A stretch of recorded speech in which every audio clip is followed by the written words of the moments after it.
चलिए दोस्तों, मैं सभी युवा साथियों को अपने YouTube चैनल पर आमंत्रित करता हूं। यह चैनल दोस्तों पूर्णतः गांव के गरीब युवाओं को निःशुल्क और बेहतरीन शिक्षा देने के लिए बनाया गया है। तो यहाँ देखते हैं दोस्तों, भारत की प्राथमिक शिक्षा पर रिपोर्ट के कुछ अंक। मतलब जो भारत का प्राथमिक शिक्षा है, शिक्षा पर रिपोर्ट के कुछ बिंदु जो है देखा जाएगा कि रिपोर्ट के क्या बिंदु हैं, इनको देखा जाएगा। चलिए आ जाइए। हाल ही में वार्षिक शिक्षा स्थिति रिपोर्ट 2024, एक साल की जो शिक्षा की स्थिति है वो रिपोर्ट 2024 जो है जारी की गई। रिपोर्ट के अनुसार देश में प्राथमिक शिक्षा की मांग बढ़ी है। मतलब दोस्तों, प्राथमिक शिक्षा जो बच्चों की शिक्षा होती है उसकी मांग बढ़ रही है। डेटा से पता चलता है कि 3 से 4 वर्ष की आयु के 80% से अधिक ग्रामीण बच्चे प्री प्राइमरी संस्थानों में नामांकित हैं। मतलब दोस्तों, 3 से 4 साल के आयु के 80% से अधिक ग्रामीण बच्चे भी, ग्रामीण जो गांव के बच्चे हैं वो भी प्री प्राइमरी संस्थानों में नामांकित हैं, एडमिशन ले चुके हैं। 6 से 14 आयु वर्ष के सभी ग्रेड में नामांकन में सुधार हुआ है। और 6 से 14 वर्ष के जो है जितने भी बालक हैं उन वो जो है ज़्यादा एडमिशन ले रहे हैं, ज़्यादा नाम लिखा रहे हैं, ज़्यादा पढ़ाई कर रहे हैं। इस आयु वर्ग में पढ़ने और अंक गणित की बुनियादी क्षमता में 2022 की तुलना में सुधार हुआ है। 2022 की तुलना में अंक गणित में सुधार हुआ है। यह महामारी पूर्व के स्तर से आगे निकल चुका है। मतलब दोस्तों, 2020 से जो कोविड-19 आया था उससे आगे निकल चुका है। स्कूलों के बुनियादी ढांचे का विस्तार हुआ है। बुनियादी ढांचा मतलब दोस्तों जैसे शौचालय हुआ, बेड हुआ, कुर्सी हुआ, वो सब। रिपोर्ट में पहली बार 14 से 16 वर्ष के बच्चों को डिजिटल साक्षरता पर एक खंड शामिल किया गया। पहली बार इस स्तर पर लैंगिक असमानताएं देखने को मिली है। मतलब दोस्तों, लड़के और लड़की में भेद देखा गया। आज के समय में डिजिटल साक्षरता उतनी ही जरूरी है जितनी कि बुनियादी शिक्षा। डिजिटल साक्षरता बहुत जरूरी है। टेक्नोलॉजी का ज्ञान जैसे बुनियादी शिक्षा। उचित बजट और लक्षित नीतियों से असमानताओं को दूर किया जाना चाहिए। National initiative for proficiency in reading with understanding and numeracy NIPUN या निपुण भारत एक ऐसी ही पहल है। ये क्या है निपुण भारत? मतलब national initiative for proficiency in reading with understanding and numeracy. निपुण भारत एक ऐसी पहल है जो प्राथमिक शिक्षा में बच्चों को सीखने पढ़ने के कौशल का मूल्यांकन करती है। इसके दायरे में अब अधिकांश स्कूल आते हैं। चलिए दोस्तों, अगला हम जो है देखते हैं क्या पूछा। संपादकीय दोस्तों, जो IAS प्रीलिम्स, मेंस और इंटरव्यू तीनों में आपको ज़रूरत हो सकती है। यहाँ दोस्तों अगला हम देखेंगे फटाफट। दोस्तों, ये ट्रम्प जो है बहुत दिनों से परेशान कर रखे हैं, तो ये तो आना ही है। राष्ट्र के लिए स्वाभाविक स्वाभिमान से बढ़कर कुछ नहीं होता है। ठीक है। ट्रम्प का एक इंटरव्यू में टैरिफ को लेकर भारत के प्रति रवैया कुछ ऐसा दिखा जो दाता का याचक के प्रति होता है। भारत को इसे बगैर क्रोध या हीन भावना से ग्रस्त होते हुए सकारात्मक रूप से लेना होगा। सदियों की गुलामी और विदेशी आक्रामकताओं की लूट व ब्रिटिश शासन के शोषण ने हमें कंगाल कर दिया था भारत को। लिहाजा आज़ादी मिलने के बाद भी हम अमेरिका से मदद की गुहार करते थे, लेकिन आज हम एक बदले भारत में हैं। भले ही विकास की गति कुछ देशों से कम रही हो, लेकिन हम असली मायनों में प्रजातंत्र बने रहे। ट्रंप के 6 दशक पहले कैनेडी ने कहा था कि अमेरिका को हर कीमत चुकाकर भी विश्व का अगुवा बनना होगा। हर कीमत चुकाकर विश्व का अगुवा मतलब जो है राष्ट्र सबका नेतृत्व करना होगा। लेकिन ट्रंप के रवैये से अमेरिका दुनिया में नेतृत्व करने की स्थिति में नहीं रहेगा। चीन युगों पर भारत और अमेरिका के बरक्स खड़े दिखेंगे। भारत के लिए ट्रंप का रवैया आत्मसम्मान को फिर से जगाने वाला है। भारत के लिए ट्रंप का जो रवैया है वो भारत के आत्मसम्मान को जगाने वाला है। $4 ट्रिलियन की विश्व की 5वीं सबसे बड़ी इकोनॉमी को ट्रंप के इस कथन की भारत को मदद क्यों, भारत के पास काफ़ी पैसा है, को चुनौती की तरह लेना होगा। आज हमारे यहाँ अनाज उत्पादन में प्रचुरता, भले हो, लेकिन भ्रष्टाचार मुक्त सिस्टम, युवाओं में शोध निर्माण का नया जज्बा और आडंबरनिष्ठ खर्च से ऊपर उठकर ट्रंप को यह बताना होगा कि भारत के पास पैसे की कमी हो या न हो, आत्मसम्मान पर आँच वह नहीं आने देगा। लोकतंत्र विरोधी मुहिम का भारत पर असर। श्याम शरण लेखक भारत के विदेश सचिव रह चुके हैं। अमेरिका में डोनाल्ड ट्रंप के राष्ट्रपति बनने के बाद वहाँ की सरकारी अफसरशाही के लगभग सभी स्तंभ ढहते जा रहे हैं। अब इस काम में उनका साथ दे रहे हैं अरबपति कारोबारी इलॉन मस्क। मस्क एक सरकारी दक्षता विभाग या department of government efficiency dose के मुखिया हैं। यह समझना जरूरी है कि अमेरिका में हो रही इन घटनाओं के पीछे मूल विचार क्या है। इनमें से अधिकतर विचार उन बुद्धिजीवियों के हैं जो टेक्नो ऑप्टिमिस्ट यानी तकनीकी पर यकीन करने वाले आशावादी हैं। उन्हें लगता है कि अभूतपूर्व और सार्वभौमिक मानव प्रगति का रास्ता कर तकनीकी, खासकर आर्टिफिशियल इंटेलिजेंस AI से ही होकर जाएगा। मतलब दोस्तों, जो सार्वभौमिक मानव की जो प्रगति होगी टेक्नोलॉजी से ही होगी, ये मानते हैं। वे कहते हैं कि तकनीकी प्रगति होनी ही है और इसे रोका नहीं जा सकता, इसलिए इसे धीमा करने या इसकी राह में बाधा डालने की बजाय इसका मार्ग प्रशस्त रहना चाहिए। जांच पड़ताल और नजर रखने की अवधारणा वाले लोकतंत्र को पुराना बताकर नकारा जा रहा है और कहा जा रहा है कि तकनीकी प्रगति को रोकता है। ऐसी सोच ने न डार्क एनलाइटनमेंट यानी अंधकारमय ज्ञान के विचार को जन्म दिया है, जो 16वीं सदी के यूरोपीय पुनर्जागरण से शुरू हुई उदारवादी प्रगति और मानवीय एवं उदार मूल्यों को अपनाकर 18वीं सदी में हुए जागरण से आई प्रगति के खिलाफ है। इस शब्द को ब्रिटिश विद्वान निकोलस लैंड सबसे पहले हाई टेक शब्दावली में लाए थे और पीटर थियल जैसे सिलिकॉन वैली उद्यमियों ने इसे लपक लिया। एक्सेलरेशनिज्म इस डार्क एनलाइटमेंट का ही एक पहलू है, जो कहता है कि तकनीक, खासकर AI, आज की औद्योगिक अर्थव्यवस्था में भारी रचनात्मक विनाश करेगा। मतलब टेक्नोलॉजी जो है आज की अर्थव्यवस्था में भारी रचनात्मक विनाश करेगा और व्यापक राजनीतिक व तथा सामाजिक उथल पुथल लाएगा, राजनीति में भी और समाज में भी। सही बात है दोस्तों, ला भी रहा है। इसलिए बेहतर है कि बदलाव की इस प्रक्रिया को तेज कर इससे अंजाम तक पहुंचाया जाए, चाहे वो अंजाम कैसा भी हो। इसका रिश्ता सिंगुलैरिटी से भी है, जो रे कर्जरवेल की धारणा है।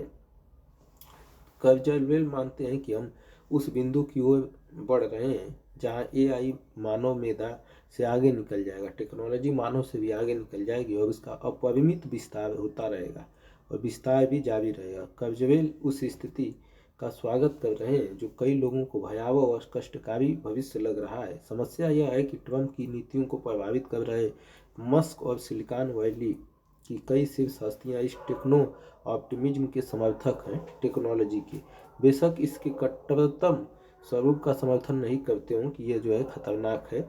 संघीय सरकारों को भंग करना तथा हर तरह के नियम कायदे को खत्म करना एक्सेलरेशनिज्म को लाने का पहला प्रयास है। लैंड ने तकनीक से आने वाले इस बदलाव से जुड़ी एक अन्य घटना की भी व्याख्या की है, जिसे हाइपरस्टिशन कहा जाता है। इसमें अंधविश्वास, उच्च तकनीकी बदलाव एक साथ चलते हैं। अंधविश्वास और उच्च तकनीकी बदलाव एक साथ चलते हैं। उनके शब्द में यह गल्फ और तकनीक का मिश्रण। तकनीक जादू तो बन ही रही है, सोशल मीडिया की बेलगाम बाढ़ ला रही है। मतलब दोस्तों, सोशल मीडिया पर लगाम भी नहीं लगा पा रहा है कोई, इतनी टेक्नोलॉजी इस स्तर से आगे बढ़ रही है और बदल रही है, जिससे समांतर और काल्पनिक वास्तविकताएं जन्म लेती हैं।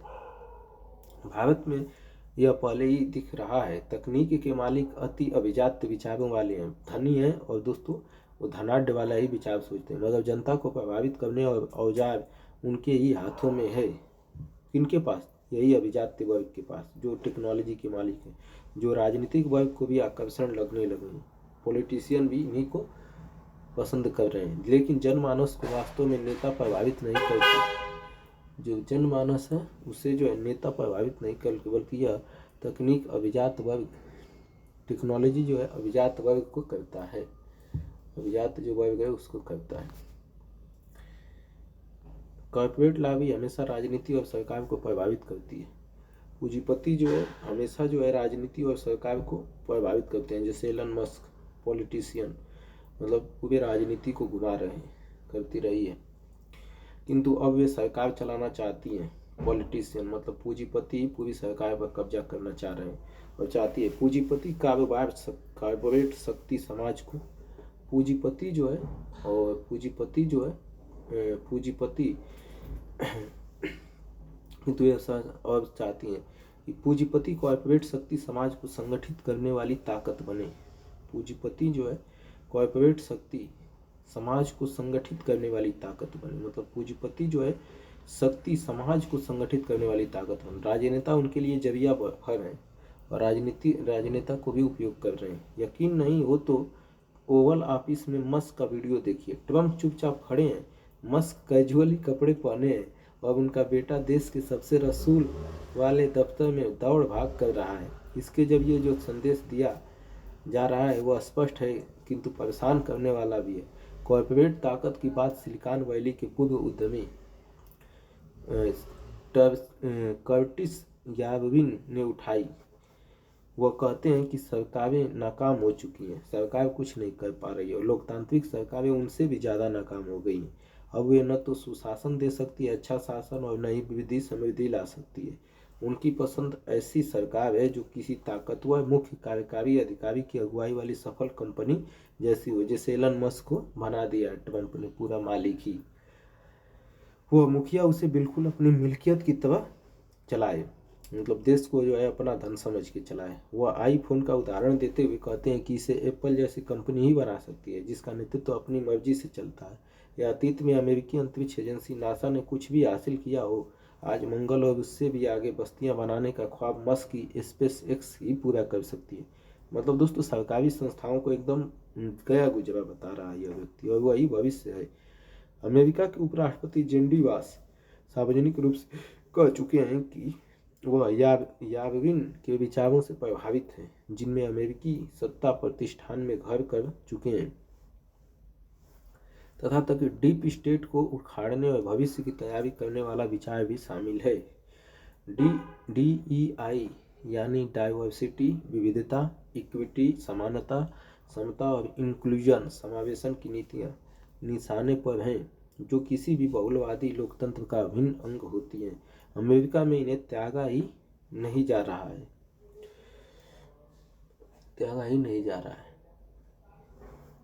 बल्कि यूरोप दक्षिणपंथी पार्टियों को भी ऐसा ही करने के लिए प्रेरित कर रहा है। यूरोप जो है जो दक्षिणपंथी पार्टियां हैं उनको भी ऐसा ही करने के लिए प्रेरित कर रहा है। इन लोग वे पूंजीपतियों के गुलाम बन गए।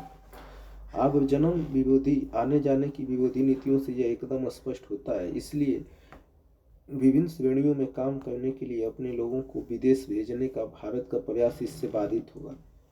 भारत दोस्तों क्या करता है, अधिकतर जो है विदेश में भेजता है अपने लोगों को काम करने के लिए।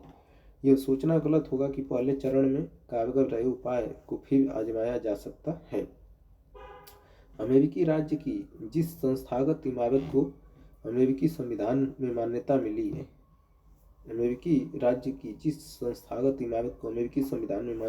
है, उसकी एक एक ईंट निकाली जा रही है। मतलब दोस्तों अमेरिका जिस मकसद से जिस जो है थीम के साथ संविधान और लोकतंत्र बना है, वो सब एक एक कीट जो है वहाँ के जो पूंजीपति हैं और ट्रम्प है निकाल रहे हैं। मतलब दोस्तों लोकतंत्र की धज्जियां उड़ा रहे हैं। निगरानी और जांच परख की व्यवस्था को समाप्त कर साम्राज्यवादी विस्तारवादी व्यवस्था कायम की जा रही है। प्रधानमंत्री नरेंद्र मोदी ने अमेरिका की सफल यात्रा की है। कम से कम वो ऐसे बड़े नुकसान को टालने में कामयाब रहे जो अमेरिका अपने दोस्तों और दुश्मनों को पहुँचा सकता है। दोस्तों अब जितना नुकसान पहुँचाना है भारत को भी पहुँचा रहा है।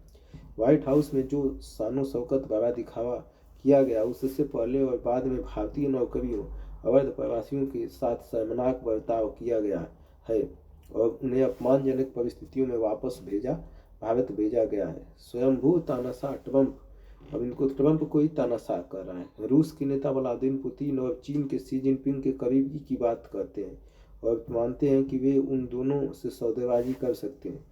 हाल ही में म्यूनिख सुरक्षा सम्मेलन में वांस ने यूरोप का कद एकदम छोटा कर दिया जब उन्होंने कहा कि यूरोप के लिए रूस और चीन खतरा नहीं है बल्कि यूरोप खुद है। उन्होंने यह भी कहा है कि अमेरिका अब यूरोप का साथ नहीं दे सकता। रूस के साथ जंग में यूक्रेन के भाग्य का फैसला करने के लिए जब ट्रंप और पुतिन बात करने बैठेंगे तो यूरोप नजर नहीं आएगा। ट्रंप को लगता है कि दुनिया की समस्याओं का समाधान किसी याल्टा, जहां दूसरे विश्व युद्ध के अंतिम समय में फ्रैंकलिन रूजवेल्ट और विंस्टन चर्चिल और जोसेफ स्टालिन की बैठक हुई थी, में अमेरिका, रूस और चीन ने बातचीत से हो सकता है। ऐसा हुआ तो अमेरिका की हिंद प्रशांत रणनीति की आधारशिला कहाँ जा रहा है? क्वाड सामरिक कदम भर बनकर रह जाएगा। अमेरिका में तो कुछ हो रहा है, उसके भू राजनीतिक आयाम भारत पर भी गहरा असर डाल रहे हैं। जो भी हो रहा है, बहुत काफ़ी दोस्तों इन्होंने मस्त लिखा है। जो भी लिखा है दोस्तों, इनके लिए तो सलामी ठोकनी बनती है यार। देख लेते हैं दोस्तों इनका नाम उन क्या है। काफ़ी दोस्तों शानदार इन्होंने लिखा है। भारत के लोकतंत्र विरोधी मुहिम की भारत प्रोफेसर श्याम सरन, लेखक भारत के विदेश सचिव रह चुके हैं। अखबार दोस्तों नहीं दिया है, काफ़ी अच्छा लिखे हैं दोस्तों, दुनिया के लिए बहुत ही अच्छा इनका लेख था। विदेशी भूमिका का सच अवधेश कुमार। भारत में मतदान प्रतिशत बढ़ाने के नाम पर United state agency for international development USAID के माध्यम से $21 बिलियन यानी 182 करोड़ रुपए आने की सूचना ने पूरे देश में खलबली पैदा की है। ट्रंप प्रशासन के अंदर नवनिर्मित department of government efficiency dose यानी सरकारी दक्षता विभाग ने उसकी जानकारी देते हुए सूची जारी की है। शुरुआत में अमेरिकी राष्ट्रपति डोनाल्ड ट्रंप ने इसे रोकने की घोषणा की और कहा कि भारत के पास स्वयं काफ़ी रुपया है तो हम क्यों दें। उस समय ऐसा लगा मानो भारत द्वारा अमेरिकी सामग्रियों को लगने वाला आयात शुल्क के विरुद्ध कदम उठा रहा है। फिर उन्होंने मियामी और इसके बाद वाशिंगटन डीसी के आयोजनों में कहा कि हमें भारत में मतदान बढ़ाने पर 21 मिलियन खर्च करने की आवश्यकता क्यों है। मुझे लगता है कि वे किसी और को जिताने की कोशिश कर रहे थे। हमें भारत सरकार को बताना होगा, क्योंकि अब हम सुनते हैं कि रूस ने हमारे देश में $2 करोड़ का खर्च किया है, तो यह हमारे लिए बड़ा मुद्दा बन जाता है। अमेरिकी राष्ट्रपति ऐसा कर रहे हैं तो उसे खारिज नहीं किया जा सकता। हमारे पास भारतीय चुनाव में हस्तक्षेप को साबित करने के लिए सटीक प्रमाण पत्र नहीं है। कुछ तथ्य के आधार पर इसकी विवेचना की जा सकती है। डोज द्वारा यूएसएड की जारी सूची में 15 तरह के कार्यक्रम के लिए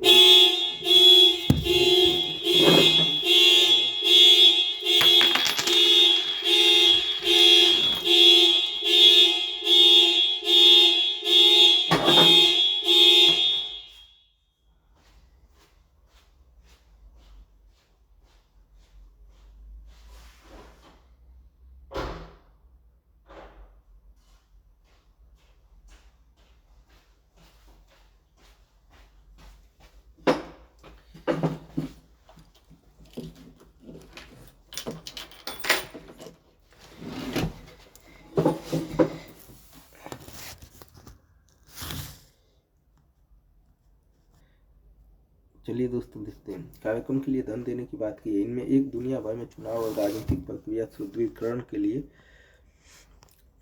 48.6 करोड़ डॉलर यानी 4200 करोड़ का अनुदान भी था। इसी में भारत की हिस्सेदारी 182 करोड़ रुपए की है। बांग्लादेश को मिलने वाली 251 करोड़ रुपए बांग्लादेश में राजनीतिक माहौल को मजबूत करने के लिए दिया जा रहा था। विश्व में चुनाव और राजनीतिक प्रक्रिया के सुदृढ़ीकरण की आवश्यकता अमेरिकी प्रशासन को क्यों महसूस हुई? बांग्लादेश में राजनीतिक सुधारों के लिए अमेरिकी सहायता राशि की जरूरत क्यों थी? मोजाम्बिक में पुरुष खतना कराए, कंबोडिया में स्वतंत्र आवाज मजबूत हो और प्राग में नागरिक समाज अंदर सशक्त हो, इसका केवल समाज सेवा या उस देश का हित उद्देश्य नहीं हो सकता, इसके पीछे राजनीतिक उद्देश्य है। सच है कि 2012 में भारत के चुनाव आयोग ने international foundation for electoral system के साथ एमयू यानी सहमति पत्र पर हस्ताक्षर किया था। तत्कालीन मुख्य चुनाव आयुक्त डॉक्टर एस.वाई. कुरैशी ने इस आरोपों और समाचारों को निराधार बताया है कि आईएफएससी से धन आयोग को स्थानांतरित हुआ था। कहीं नहीं कहा गया है कि इसने सीधे चुनाव आयोग को पैसा दिया है। इस एजेंसी को यूएसएड से धन मिलता था और यह जॉर्ज सोरोस के ओपन सोसाइटी फाउंडेशन के साथ संबंध है। ऐसी संस्थाएं किसी माध्यम से अपनी भूमिका को वैधानिकता का आवरण देने की दृष्टि से समझौता करती हैं और फिर अपने अनुसार कार्य करती हैं। ध्यान रखिए 2012 में गुजरात विधानसभा चुनाव था और उसके पहले उत्तर प्रदेश, उत्तराखंड, पंजाब, मणिपुर का, 2013 से पहले कर्नाटक का, उसके बाद मध्य प्रदेश, छत्तीसगढ़, राजस्थान का। भारतीय चुनाव और राजनीति में विदेशी भूमिका की बात पहली बार नहीं आई। मोदी सरकार गठित होने के बाद से इसका चरित्र और व्यवहार बदला है, किंतु हमारे देश में यह बीमारी लंबे समय से अब जब देश के नेता, नौकरशाही, बुद्धिजीवी, पत्रकार, एक्टिविस्ट आदि छोटे छोटे लाभों के लिए खिलौने बनने को तैयार हो जाएं तो कुछ भी हो सकता है। शीत युद्ध काल में सोवियत संघ और अमेरिका के बीच प्रतिस्पर्धाएं थी। दोनों अपने प्रभाव के लिए हस्तक्षेप करते थे। भारत में 1967 और 80 के चुनाव में विदेशी भूमिका की सबसे ज़्यादा चर्चा हुई। सोवियत संघ के विघटन के बाद मित्रोखिन पेपर नाम से एक ऐसी जानकारी आई जिसमें पढ़ने वाले भौचक्के रह गए थे। वासिली मित्रोखिन, जो सोवियत संघ के खुफिया एजेंसी केजीबी के संबंध थे, और क्रिस्टोफर एंड्रयूज ने अपनी पुस्तक में खुलासा किया कि केजीबी ने भारत के अनेक समाचार पत्रों, एक्टिविस्टों, पत्रकारों, बुद्धिजीवियों नेताओं पर उस समय अरबों रुपए खर्च किए।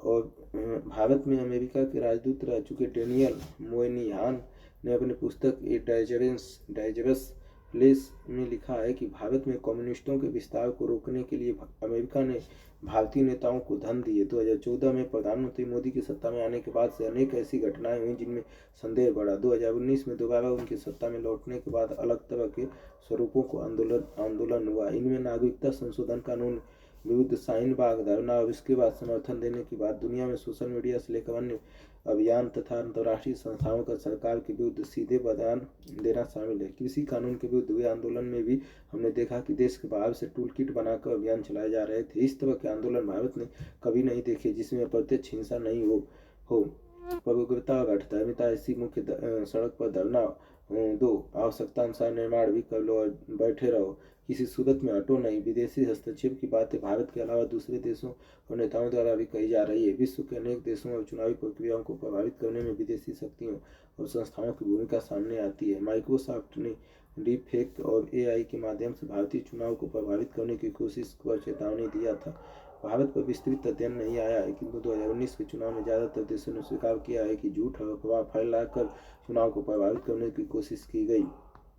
2024 के चुनाव में हमने देखा कि संविधान और आरक्षण खत्म हो जाएगा जैसे झूठ ने भूमिका अदा की, और इसने सोशल मीडिया, मुख्य मीडिया, एआई की भूमिका भी थी। दलित और जनजातियों के बीच लोगों का जनसमूह जाकर प्रचार करता था, इसलिए इन बातों को ठीक से जांच रिपोर्ट में अगर अंतर्राष्ट्रीय स्तर पर हमारे राष्ट्रीय हित प्रभावित हो रहे हो तो ऐसी खतरनाक भूमिका को रोकने के लिए कदम देखिए दोस्तों, ये बेचारा मोदी भक्त है, बहुत परेशान है, अवधेश नाम है, कई दिन से परेशान है। ट्रंप ने तो यही कहा है कि मोदी को ही पैसा दिए हैं जो चुनाव में प्रचार करने के लिए, उसको लिखा ही नहीं, तो इसको बहुत परेशान है भाई, इसके लिए कोई दवा ववा लगा दे, बेचारा बहुत दिनों से परेशान है। अनुदान रोक, अनुदान होता America. Harsh V Pant, professor, King's College London. Trump प्रशासन ने रविवार को US agency for international development यानी यूएसएड के 1600 से भी अधिक कर्मचारियों को नौकरी से बाहर कर दिया। अमेरिका के बाहर काम करने वाले इस एजेंसी के कई कर्मचारियों को वेतन देकर छुट्टी पर भेज दिया गया और इसके अलावा अधिकारियों व कुछ खास कर्मचारियों को ही काम पर रखा गया है। यह कार्रवाई अमेरिकी राष्ट्रपति डोनाल्ड ट्रंप और उनके सलाहकार एलन मस्क के उस एजेंडे का हिस्सा है जिसके तहत वे चुनाव से पहले इस एजेंसी के बजट और आकार को कम करने की बात किया करते थे। ये दोनों यूएसएड को अमेरिकी प्रथम नीति के तहत नए सिरे से गढ़ना चाहते हैं। इससे पहले ट्रंप प्रशासन ने 20 जनवरी को पद संभालते ही विदेशी सहायता भुगतान 90 दिनों की रोक लगा दी थी। भूखमरी और घातक बीमारियों से लड़ने वाले कार्यक्रमों से लेकर दुनिया भर के लाखों विस्थापितों के हित में चलाई जा रही योजनाओं की राशि रोक दी गई। सिर्फ सुरक्षा से जुड़े कुछ कार्यक्रम, ड्रग्स के खिलाफ चल रहे अभियान और मानवीय राहत की कुछ योजनाओं के लिए सीमित मदद जारी रखी गई है। अमेरिकी प्रशासन करीब $40 अरब के आसपास ऐसे सहायता कार्यक्रम चलाता है जिसमें से महज $10 करोड़ के अभियानों को ही राहत दी गई है। साफ संकेत है कि ट्रंप प्रशासन यूएसएड के खिलाफ सख्त रवैया अपनाने जा रहा है। वास्तव में यूएसएड क्या होता है दोस्तों? सहायता होता है। जैसे एड का मतलब दोस्तों ऐड देते हैं ना, वैसे ही सहायता होता है जो अमेरिका फ्री में देता है। वास्तव में राष्ट्रपति ट्रंप ने बार बार इस पर हमले किए हैं। पिछले दिनों उन्होंने इस एजेंसी को वामपंथी घोटाला बताया और दावा किया कि इसकी फंडिंग रोक कर इस घोटाले को प्रभावी ढंग से समाप्त कर दिया गया। इतना ही नहीं, इस एजेंसी का नाम इसकी इमारत से हटा दिया गया है और अब वह स्थान अमेरिकी आव्रजन परिवर्तन agency customs and border patrol के कर्मियों को देने की बात कही गई है। यह सभी इसलिए किया गया है क्योंकि एलन मस्क और डोनाल्ड ट्रंप की जोड़ी विदेशी जमीन पर अमेरिकी खर्च को लेकर आग्रही है और इसे हर हाल में रोकना चाहती है। ट्रंप प्रशासन मानता है कि इस तरह की फंडिंग को लेकर अमेरिका में नाराजगी है और ये अमेरिकी हितों को पूरा भी नहीं कर रही है। एलन मस्क तो इस एजेंसी को आपराधिक संस्था तक कर चुके हैं। इन सबसे अंतर्राष्ट्रीय स्तर पर राहत व मानवीय मदद के कार्यों में जो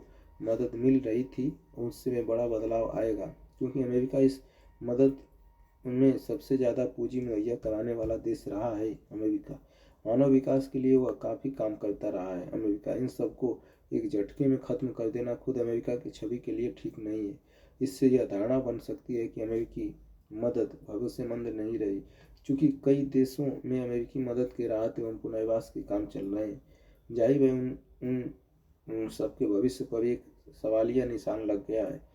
बेशक ट्रंप और मस्क चाहते हैं कि सबसे पहले अमेरिका की नीति के अनुसार अमेरिकी धन खर्च हो अमेरिकी कानून के अनुसार, लेकिन इसे एक तरफा बंद करना आसान नहीं होगा।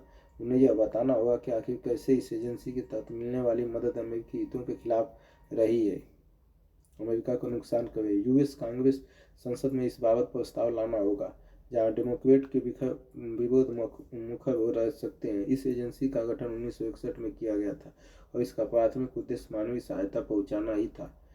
60 से अधिक देशों में इसके कार्यक्रम चल रहे हैं। यह एजेंसी खुद संबंधित देशों में काम नहीं करती बल्कि संस्थानीय एजेंसी को फंड पैसा देकर काम कराती है।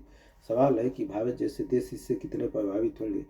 भारत चूंकि अगले चंद वर्षों में शीर्ष 3 आर्थिक ताकतों में शुमार होने वाला है, इसलिए इसकी सेहत पर शायद ही कोई असर पड़े, मगर कई देश ऐसे हैं जहां इस एजेंसी का काम काफ़ी विस्तार ले चुका है। स्वास्थ्य सेवा, खाद्य सुरक्षा, परिवहन, सूखा, टीकाकरण, महामारी जैसे तमाम क्षेत्रों में सुरक्षात्मक उपाय की दिशा में इन अमेरिकी पैसों का इस्तेमाल होता है। चूँकि ज़्यादातर पैसा गरीब और विकसित देशों को जाता है, इसलिए वहाँ ट्रंप का नया आदेश काफ़ी रुकावटें पैदा कर सकता है। इससे आने वाले दिनों में अमेरिका की जगह अगर दूसरे देश लेते हुए दिखे तो आश्चर्य नहीं होना चाहिए। उल्लेखनीय है कि चीन खुलकर अमेरिका को टक्कर दे रहा है। ऐसे में वो अमेरिकी प्रशासन के नए फैसले का इस्तेमाल अपने विस्तारवादी नीतियों में कर सकता है, जिससे पूरे विश्व का नुकसान होगा। राष्ट्रपति ट्रंप को लगता है कि जो काम यूएस एड के माध्यम से हो रहा है उसमें अमेरिकी करदाताओं के पैसे बेजा इस्तेमाल हो रहे हैं, तो उन्होंने कुछ आंकड़े भी जारी किए हैं। मगर ऐसा करते हुए ट्रंप ने यह भी स्पष्ट कर दिया है कि अमेरिका अब पुराने ढर्रे पर चलने को तैयार नहीं है। इस पैसे का इस्तेमाल वो अपनी सुरक्षा मजबूत करने में अमेरिकी विदेश मंत्री को इस बाबत महत्वपूर्ण जिम्मेदारी दी गई है। ट्रंप बेशक यह दावा करते हैं कि अमेरिका मदद को कम करने की सोच आम अमेरिकियों की है, लेकिन इस मदद ने अमेरिका की छवि एक सॉफ्ट पावर की गढ़ी। जाहिर है अब अमेरिका विश्वसनीयता पर सवाल उठेंगे। ट्रंप यह भी मानते हैं कि इस तरह की मदद का इस्तेमाल अन्य कामों में भी हुआ है। भारत का नाम भी उन्होंने लिया, मगर भारत वित्त मंत्रालय की रिपोर्ट बता रही है कि अमेरिकी मदद वाली परियोजना चुनाव से जुड़ी हुई नहीं रही है। इन पैसों का इस्तेमाल कृषि और खाद्य सुरक्षा, पानी स्वच्छता, अक्षय ऊर्जा, आपदा प्रबंधन और स्वास्थ्य जैसी क्षेत्रों में हुआ है। यानी ट्रंप के दावे से भले ही भारतीय राजनीति को प्रभावित करने के प्रयास किए जा रहे हों, लेकिन असलियत में इस बाबत सबूत नहीं मिलते। साफ है यूएस एड का भविष्य अब उलझ गया है। रिपब्लिकन जहां इसे बंद करने पर आमादा है, तो वहीं डेमोक्रेट राष्ट्रपति ट्रंप के इस कदम को असंवैधानिक बता रहे हैं। बेशक इस मसले का आखिरी समाधान कांग्रेस में ही होगा, लेकिन इन सबसे अमेरिका की विदेश नीति और विकास नीति जिस तरह प्रभावित हो रही है उससे पूरी विश्व व्यवस्था पर असर पड़ेगा। तो ये था दोस्तों यहाँ